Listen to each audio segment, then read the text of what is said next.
ಎಲ್ಲರಿಗೂ ಶ್ರೀ ಸತ್ಯದರ್ಶನ ವಾಹಿನಿಗೆ ಸ್ವಾಗತ. ಪ್ರಿಯ ವೀಕ್ಷಕರೇ, ಇಂದು ನಿಮ್ಮನ್ನು ಅತ್ಯಂತ ಪುರಾತನ ಹಾಗೂ ವಿಸ್ಮಯಕಾರಿ ದೇವಾಲಯದ ಇತಿಹಾಸವನ್ನು ತಿಳಿಸಲು ಕರೆದುಕೊಂಡು ಹೋಗುತ್ತಿದ್ದೇನೆ. ಕೊನೆಯವರೆಗೂ ಈ ವಿಡಿಯೋವನ್ನು ನೋಡಿ. ರಘುನಾಥಾಯ ನಾಥಾಯ ಶ್ರೀ ಸೀತಾಯ ಪತಯೇ ನಮಃ. ರಾಮ ರಾಮೇತಿ ರಾಮೇತಿ ರಮೇ ರಾಮೇ ಮನೋರಮೆ ಸಹಸ್ರನಾಮ ತತ್ತುಲ್ಯಂ ಶ್ರೀರಾಮ ನಾಮ ವರಾನನೆ. श्री रामचंद्र भगवान की जय. श्री वेटराय स्वामी भगवान की जय. श्री वेटराय स्वामी सहित भूदेवी श्री वीर्य महालक्ष्मी नमो नमः.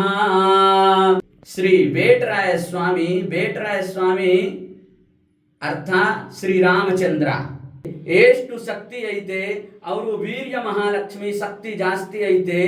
ರಾತ್ರಿ ಪೂರ್ಣಿಮಾ ಅಮಾವಾಸ್ಯ ದಿನ ರಾತ್ರಿ 12 ಗಂಟೆ ರಾತ್ರಿಯ ಮೇಲೆ ಅವರು ಮಹಾಲಕ್ಷ್ಮಿ ವೀರ್ಯ ಮಹಾಲಕ್ಷ್ಮಿ ಪ್ರದಕ್ಷಿಣ ಮಾಡ್ತಾ ಇದೆ. ಗೆಜ್ಜೆ ಸೌಂಡ್ ಬರುತ್ತೆ. ಇಲ್ಲಿ ಸಾಲಿಗ್ರಾಮ ಐತೆ. ಸಾಲಿಗ್ರಾಮ ಹರಿನಾರಾಯಣ ಚರಣಾರವಿಂದ ಅವರು ಡೈಲಿ ಈ ಅತ್ಯಂತ ಪುರಾತನ ದೇವಸ್ಥಾನ ಇರುವುದಾದರೂ ಎಲ್ಲಿ ಎಂದರೆ ತುಮಕೂರು ಜಿಲ್ಲೆ ಗುಬ್ಬಿ ತಾಲ್ಲೂಕು ಕೇಂದ್ರದಲ್ಲಿ ಅತ್ಯಂತ ಪುರಾತನವಾದ ಬೇಟೆರಾಯಸ್ವಾಮಿ ದೇವಾಲಯದ ಬಗ್ಗೆ ತಿಳಿಯೋಣ ಬನ್ನಿ. ಹಿಂಸಾ ನದಿಯ ತೀರದಲ್ಲಿ ಚಟಕಪುರಿ ಎಂಬ ನಗರವಿತ್ತು. ಈ ನಗರಕ್ಕೆ ಕಾಲಾನಂತರ ಅಮರಗೊಂಡ ಎಂದು ಹೆಸರಾಯಿತು. ನಂತರದಲ್ಲಿ ಇದಕ್ಕೆ ಗುಬ್ಬಿ ಎಂದು ಹೆಸರಾಯಿತು. ಹಿಂಸಾ ನದಿಯ ತೀರದಲ್ಲಿ ಅರಣ್ಯವಿತ್ತೆಂದು ಚಟಕಪುರಿ ನಗರವನ್ನು ಕಟ್ಟುವಾಗ ಬೇಟೆರಾಯ ಸ್ವಾಮಿಯು ಇದ್ದನೆಂದು ಇದು ಉದ್ಭವ ಮೂರ್ತಿ ಎಂದು ತಿಳಿಸುತ್ತಾರೆ. ಹಾಗೂ ಸ್ವಾಮಿಯು ಅನೇಕ ಪವಾಡಗಳನ್ನು ಮಾಡಿ ಜನರನ್ನು ರಕ್ಷಿಸುತ್ತಿದ್ದನೆಂದು ಹೇಳುತ್ತಾರೆ. ಈ ದೇವಾಲಯದಲ್ಲಿ ಶ್ರೀ ವೀರ್ಯ ಲಕ್ಷ್ಮಿಯು ನೆಲೆ ನಿಂತಿದ್ದು, ಈ ಲಕ್ಷ್ಮೀ ದೇವಿಯು ರಾತ್ರಿ 12 ಗಂಟೆ ಸಮಯದಲ್ಲಿ ಅಮಾವಾಸ್ಯೆ ಮತ್ತು ಪೂರ್ಣಿಮೆಯಂದು ಹಾಗೂ ವಿಶೇಷ ದಿನಗಳಲ್ಲಿ ಬೇಟೆರಾಯ ಸ್ವಾಮಿಯನ್ನು ಪ್ರದಕ್ಷಿಣೆ ಮಾಡುತ್ತಾಳೆ ಎಂದು ರಾತ್ರಿ 12 ಗಂಟೆಯ ಸಮಯದಲ್ಲಿ ದೇವಾಲಯದಿಂದ ಲಕ್ಷ್ಮೀದೇವಿಯು ಓಡಾಡುವಾಗ ಗೆಜ್ಜೆ ಶಬ್ದವು ಬರುತ್ತದೆ ಎಂದು ಕೆಲವು ಭಕ್ತರು ಹೇಳುತ್ತಾರೆ. ಇನ್ನು ಕೆಲವು ಭಕ್ತರು ಬೇಟೆರಾಯ ಸ್ವಾಮಿ ಮತ್ತು ಶ್ರೀ ಲಕ್ಷ್ಮೀ ದೇವಿಯರು ಮಾತನಾಡುವ ಸದ್ದು ಕೇಳುತ್ತದೆ ಎಂದು ಹೇಳುತ್ತಾರೆ. ಈ ಬೇಟೆರಾಯ ಸ್ವಾಮಿಯು ಎಲ್ಲರ ಕಷ್ಟಗಳನ್ನು ಪರಿಹರಿಸುತ್ತಾನೆ ಎಂದು ಹಾಗೂ ಭಕ್ತರು ಏನು ಕೇಳುತ್ತಾರೋ ಅದೆಲ್ಲವನ್ನು ಕೊಡುತ್ತಾನೆ ಎಂದು ತಿಳಿಸುತ್ತಾರೆ. ಹಾಗೆಯೇ ಲಕ್ಷ್ಮೀ ದೇವಿಯು ಭಕ್ತರ ಎಲ್ಲ ಕಷ್ಟಗಳನ್ನು ಪರಿಹರಿಸುತ್ತಾಳೆ ಎಂದು, ಭಕ್ತರು ಕೇಳಿದ ಧನ ಕನಕ ವಸ್ತು ವಾಹನಾದಿ ಎಲ್ಲವುಗಳನ್ನು ನೀಡುತ್ತಾಳೆ ಎಂದು ಅನೇಕ ಭಕ್ತರು ಹೇಳುತ್ತಾರೆ. ಈ ಬೇಟೆರಾಯ ಸ್ವಾಮಿಯು ಕಲಿಯುಗದಲ್ಲಿ ಕೆಟ್ಟದ್ದನ್ನು ಕೆಡುಕು ಮಾಡುವವರನ್ನು, ಕೆಟ್ಟ ಆತ್ಮಗಳನ್ನು ಬೇಟೆಯಾಡುತ್ತಾ ಹಾಗೂ ಯಾರು ಪ್ರೀತಿ ವಿಶ್ವಾಸ ಧರ್ಮದಲ್ಲಿ ನಂಬಿಕೆ ಇಟ್ಟವರನ್ನು ಕಾಪಾಡುತ್ತಾ ಕಲಿಯುಗದ ಅಂತ್ಯದವರೆವಿಗೂ ಇರುತ್ತಾನೆ ಎಂದು ನಂಬಲಾಗಿದೆ.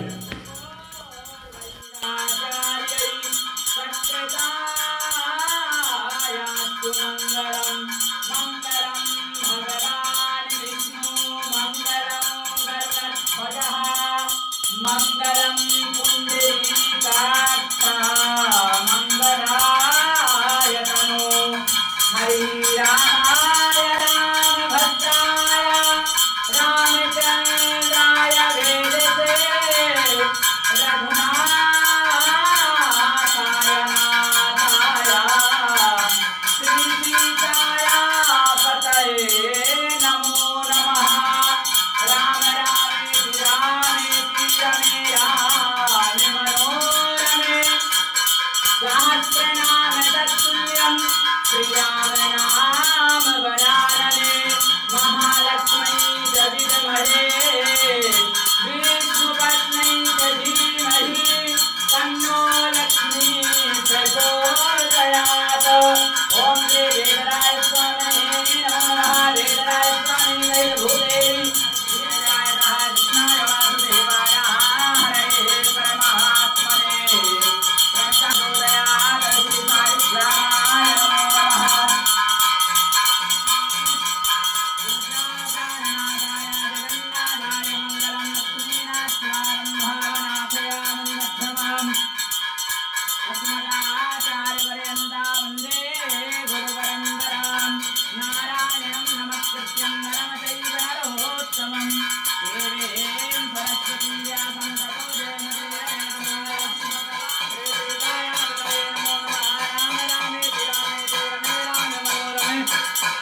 ಹೀಗೆ ಈ ವಿಡಿಯೋವನ್ನು ಮುಗಿಸುತ್ತಿದ್ದೇನೆ.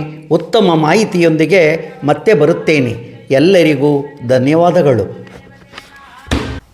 ನೀವಿನ್ನು ನಮ್ಮ ವಾಹಿನಿಗೆ ಚಂದಾದಾರರಾಗಿಲ್ಲದಿದ್ದರೆ ಚಂದಾದಾರರಾಗಿ. ಧನ್ಯವಾದಗಳು.